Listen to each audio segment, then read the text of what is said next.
So I'm not sure which books are in this box.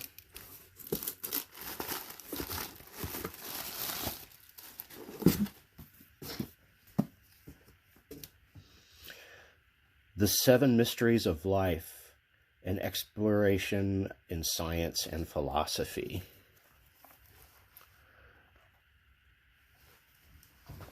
Nothing too heavy duty here. A little light reading before bed. Unraveling Genetic Law. Is the Atom a World?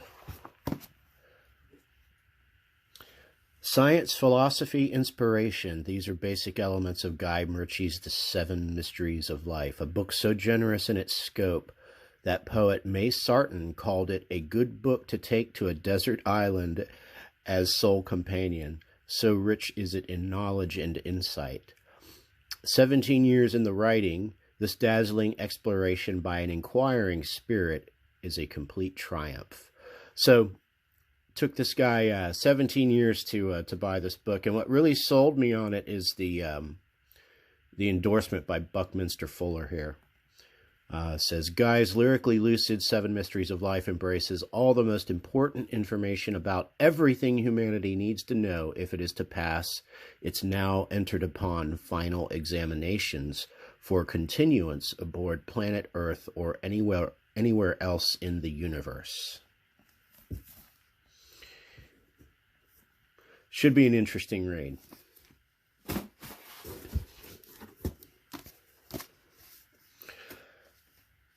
Conversations with God, Volume 2, or Book 2. I just recently bought Volume 1 and 3, so I found Volume 2. And I haven't read any of these yet, but I've got 1, 2, and 3, so I was, planning on reading them back to back to back. I think it's up to 5 volumes now. They really need to put out an omnibus of all these, which is what I was looking for. And there might be one on Kindle, so. But, yeah, I've heard this is an interesting book. I mean, it sounds like it might be interesting. I mean, talking to God usually should be like an interesting conversation, right? So.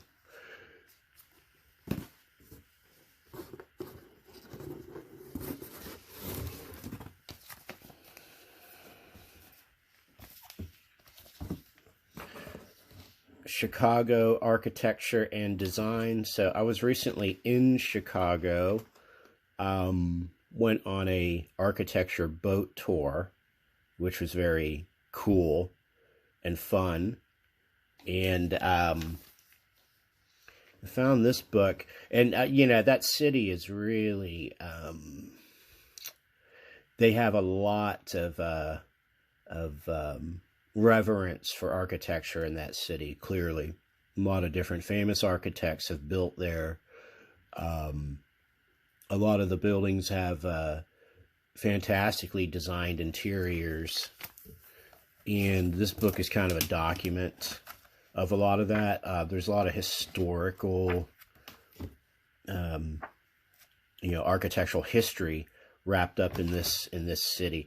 And if you're an artist or a comic book artist, books like these serve to be a really good reference point for designing city backdrops and interiors, especially if you're looking at doing, kind of like period pieces where you need certain architectural interior motifs that fit the period of time. And this one seems to span a lot of, modern, Art Deco, period, so on and so forth. So a lot of interesting back matter. And for me, as an artist who's influenced by architecture, who does a lot of what I call abstract conceptual architecture art, books like these are like a huge inspiration for me. Yeah, so this is a cool book. It's a cool book. What else do we have here? Cézanne drawing. So this is by the Museum of Modern Art. This is a book of Cézanne's drawings. Cézanne is one of my favorite artists. He was sort of the proto-cubism inventor. Picasso was inspired by what he was doing, as was Braque, before they officially created cubism. And this book, I assume it's wrapped, it's shrink wrapped. So, but anything that's Cézanne drawing, which is exactly what I've been looking for. I've seen all his paintings, not in person. I wish I could, but very interested in the drawing aspect. Drawing is really the genesis of where these artists begin with their ideas and their concepts, and you know, the drawing eventually turns into the master painting. So, looking forward to that.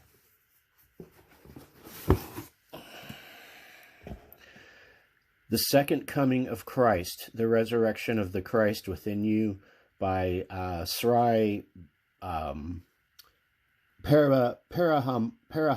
Yogananda. He's an interesting cat if you want to do an internet search on him.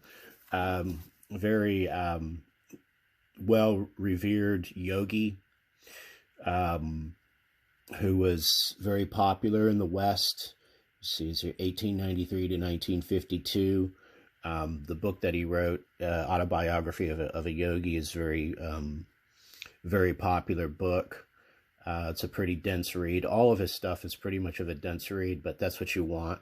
You don't want pop yogiism, which is kind of prevalent today.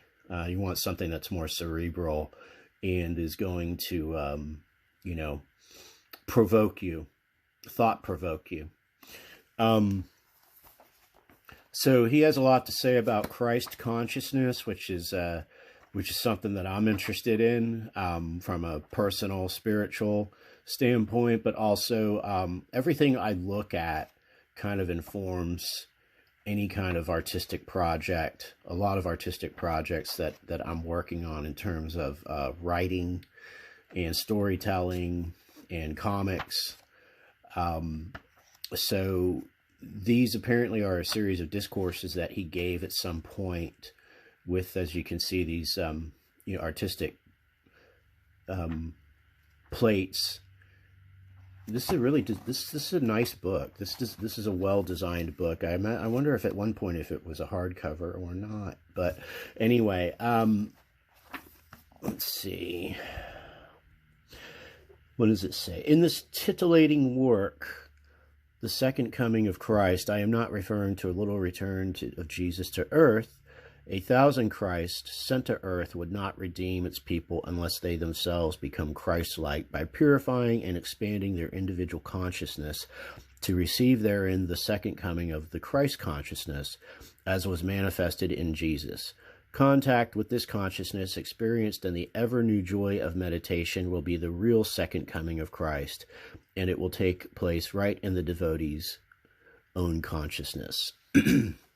So, you know, people may or may not agree with that. Yeah, religion is always a touchy subject, and you know, can be divisive when it shouldn't be. But, and I'm not even sure if I agree with that. But I enjoy reading thought-provoking spiritual material, and I've read other works by this guy, and I found it to be very lucid and well-written and thought-provoking, and that is enjoyable if you like to read. The Monastery and the Microscope, Conversations with the Dalai Lama on Mind, Mindfulness, and the Nature of Reality.